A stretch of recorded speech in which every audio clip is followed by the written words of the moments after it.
Apple's M3 Macs, including the long-awaited M3 MacBook Air, are just around the corner, and in this video, I have 5 new, very important updates to share with you guys that you need to know, especially if you decide to hold off on a Mac purchase right now. So getting right into update number 1, this one comes from Mark Gurman, who is by far the most reliable Apple leaker out there, and he just posted a fresh version of his Power On newsletter with a huge update of what to expect this fall. His sources have just let him know about a special October event where Apple will be launching some new products, and based on past history, Mark believes it's most likely to be some new Macs. And better yet, he even gave us the exact models he expects to get updated with the M3 chip first: the 13-inch MacBook Air, the 24-inch iMac, and the 13-inch MacBook Pro. Now, if you're holding out for the high-end M3 Pro and M3 Max MacBook Pros, don't hold your breath because he says it's way too early for those, and they're likely not coming until at least the end of next year. But getting back to the new M3 Max expected to launch first, I'm honestly surprised that they mentioned the 13-inch MacBook Pro because I expected it to be cut from the lineup by now, or at least redesigned, but who knows. And as for the iMac, I honestly think it'll come around 6 months after the 13-inch MacBook Air, since that's exactly what happened with the M1 model launch. The M1 Air, Pro, and Mac Mini came in the fall of 2020, and the M1 iMac only came in the spring of 2021. So expect the same thing to happen this time around if the M3 launches this fall. Now moving on to update number 2, we have some updates on the performance numbers, and it's honestly not looking as good as we previously thought. For some context, I made a video where I estimated the performance of the M3 chip using some math, previous calculations, and A17 Bionic performance leaks,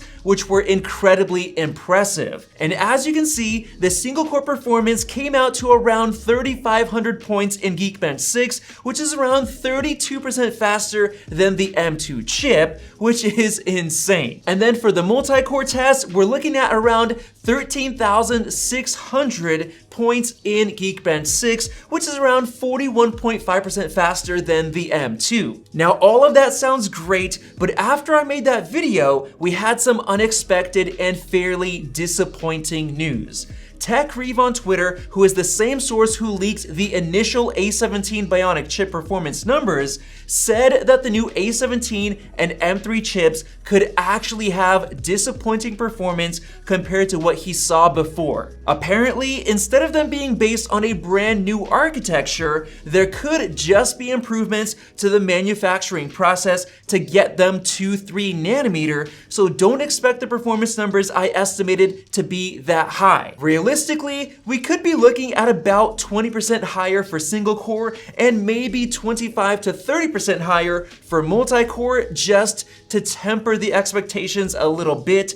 And if it turns out to be even better, that'll be a welcome surprise. Now for update number 3, I know that we just got the 15-inch MacBook Air and it's been amazing, but we already have some info on the new M3 chip-packed 15-inch Air. According to Gurman, Apple has already started work on that large 15-inch M3 MacBook Air, which makes sense, but what's unclear is that this report was from June and it mentioned both the 13-inch and 15-inch models at the same time. However, in his most recent Power On newsletter, when he mentioned an October event where we could see the first M3 Macs, he gave a list of 3 Mac models, and the 15-inch wasn't included at all. Just the 13-inch Air, the 24-inch iMac, and the 13-inch MacBook Pro. Now, in my opinion, if the 13-inch M3 Air is really coming this October, it's first of all way too soon for a 15-inch update alongside the smaller model. But also,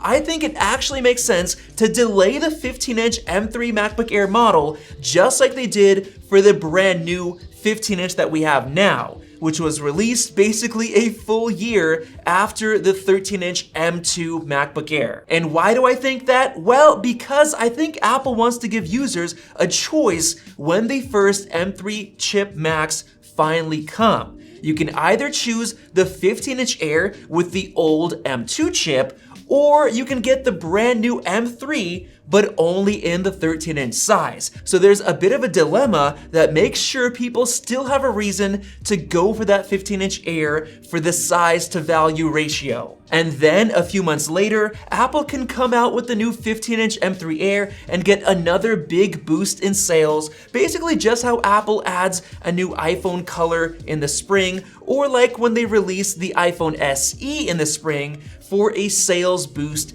taking advantage of people's tax refunds. However, what if the M3 Macs get delayed and don't actually launch until next year? Well, in that case, I think Apple could release both the 13 and 15-inch MacBook Air models at the same time. And why would they get delayed? Well, that brings us to update number 4. If you haven't already heard, both the A17 and M3 chips will be built on TSMC's new 3nm chip process. And unfortunately, we've been getting reports that the chip yields are lower than expected, which means there will be less 3nm chip supply. And because of that, people are starting to get worried that there won't be enough 3nm chips left over for the M3 until next year, meaning a delayed launch. TechRev on Twitter, who was the same guy who leaked those performance benchmarks, recently said that he was worried that TSMC's N3 process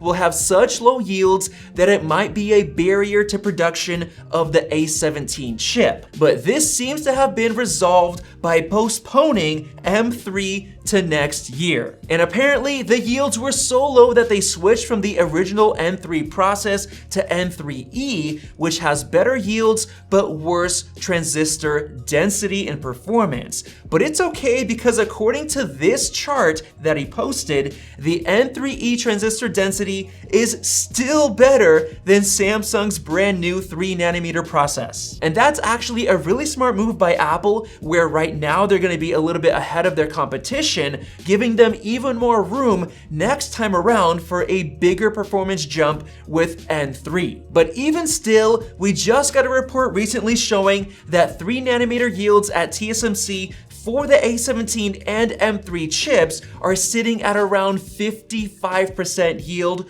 which is terrible, so we might get a delay until the spring of 2024. And then adding even more fuel to the delay fire, we just got a new leak from The Information claiming that the iPhone 15 Pro models are experiencing display production issues due to having incredibly thin bezels, but they don't think that this will lead to a delay. However, we just had another big source claim that the iPhone 15 is actually getting delayed until October, and that's from the same analyst who was right about the iPhone 12 delay years ago. And then if that happened, it would likely push the first M3 Mac launch back even further if they were planned to be launched in October, especially if the iPhone delays have anything to do with bad chip yields on top of the display issues. But then flipping back again, we have update number 5, and this one was actually quite interesting.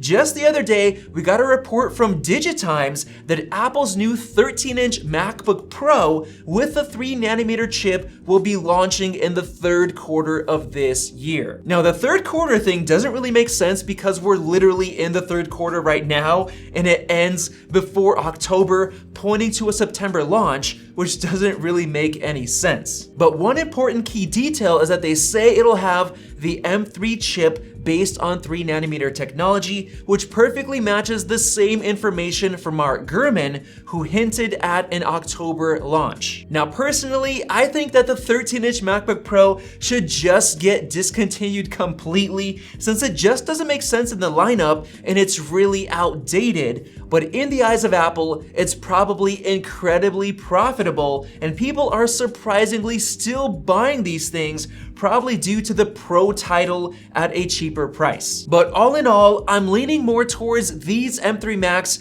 getting delayed until next year due to all these 3nm chip yield issues and everything else. But both Mark Gurman and Digitimes think that the yields are just fine and they're coming this fall, so I might end up being wrong. But anyway, hopefully you enjoyed this video and these new updates on the M3 MacBook Air. And if you enjoyed it, click that circle above to subscribe for more videos like this one, and check out one of those two great videos right there. Thanks for watching, and we'll see you in the next one.